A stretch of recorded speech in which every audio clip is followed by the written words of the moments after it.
बिहार विधानसभा चुनाव में चनपटिया की सीट भी हॉट सीट कही जा रही है। ये इसलिए भी हॉट सीट में इसकी गिनती होने लगी है क्योंकि यहां खुद देश के गृह मंत्री और बीजेपी के दिग्गज नेता अमित शाह ने बैठक की। ये आखिर ये बैठक चनपटिया में ही क्यों हुई और चनपटिया अब हॉट सीट में कैसे शुमार हो रहा है, जिस पर लोगों की नजर नहीं जाती थी। दरअसल चनपटिया में बीजेपी ने जब से जीतना शुरू किया है, भले ही उम्मीदवार बदल दिए लेकिन बीजेपी चुनाव हारी नहीं। लेकिन इस बार की वजह यह नहीं है कि अमित शाह ने वहां पर बैठक की। बैठक तो इसलिए भी होनी जरूरी थी क्योंकि उस क्षेत्र में बीजेपी को कमल खिलाना है। चनपटिया की चर्चा इस बार इसलिए हो रही है क्योंकि जनसुराज से मनीष कश्यप वहां लगातार चुनाव प्रचार कर रहे हैं। यह लगभग तय माना जा रहा है कि मनीष कश्यप ही चनपटिया से जनसुराज के उम्मीदवार हों।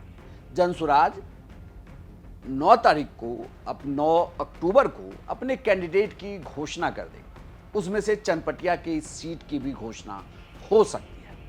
हालांकि चनपटिया की सीट पर मुश्किल ये नहीं है कि बीजेपी ने बैठक की है और बीजेपी के लिए लगातार अगर जब से उसे जीतना शुरू किया वो चुनाव जीत ही रहे तो इस बार इतना आसान होगा। दरअसल बीजेपी की राह में सबसे बड़ी बाधा अब मनीष कश्यप ही है। आपको याद होगा कि जब लोकसभा चुनाव में मनीष कश्यप ताल ठोक रहे थे तो बड़ी मुश्किल से उन्हें मनाया गया था, मान गए थे और बीजेपी में रहे।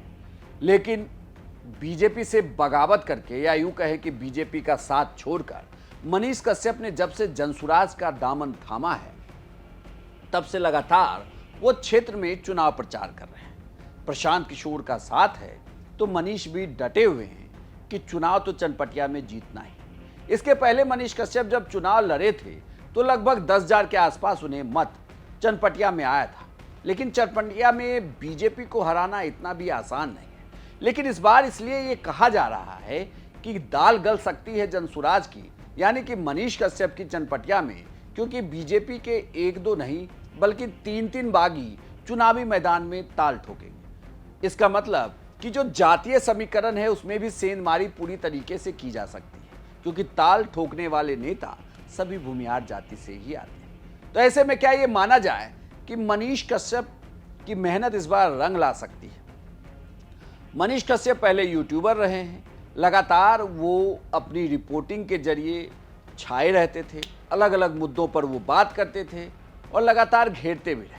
मनीष कश्यप ने जनसुराज ज्वाइन करने के बाद चनपटिया छोड़ा नहीं है, लगातार वहां चुनाव प्रचार कर रहे हैं और साथ ही साथ बीजेपी के जो सिटिंग विधायक हैं उनके खिलाफ सवाल भी उठा रहे हैं। अगर रौनी के चाहत आने लगी कि बिहार बदलो तो एक बार रौनी के मौका देवे के पड़ी।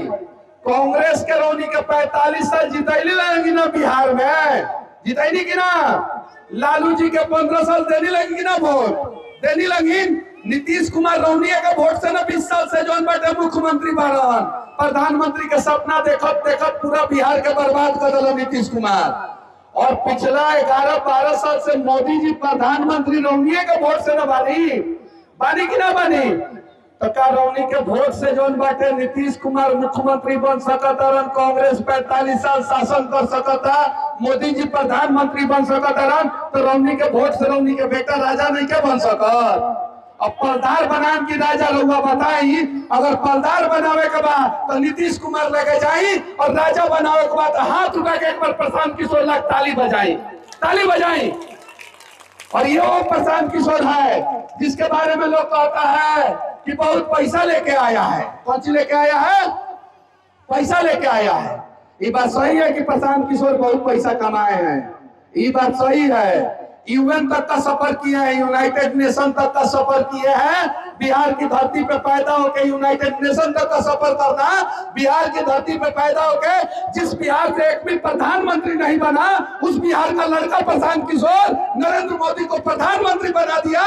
वो प्रशांत किशोर 12-12 को मुख्यमंत्री बना दिया। तो वो प्रशांत किशोर के आपके बच्चे को पलदार से राजा नहीं बना सकता है।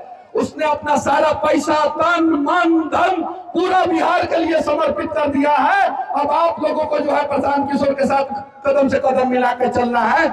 2020 के चुनाव में बीजेपी यहां लगभग 13,000 मतों से जीती थी, लेकिन 2015 के चुनाव में जेडीयू और बीजेपी आमने सामने थी, जो बीजेपी महज 500 मतों से उस वक्त चुनाव जीत पाई थी, क्योंकि 2015 में जेडीयू और आरजेडी एक साथ चुनाव लड़ रही थी। अब 2020 में बीजेपी के 3 बागी क्षेत्र में लगातार जनसंपर्क कर रहे हैं, लोगों से मुलाकात कर रहे हैं। ऐसे में ये कहा जा रहा है कि भूमिहार बाहुल चनपटिया सीट पर मुकाबला इस बार त्रिकोणीय होगा, और इस त्रिकोणीय मुकाबले में जो 2 बागी और ज़्यादा नुकसान पहुंचाएंगे, तो ये हो सकता है कि किसी तीसरे के हाथ जीत की चाबी लग जाए।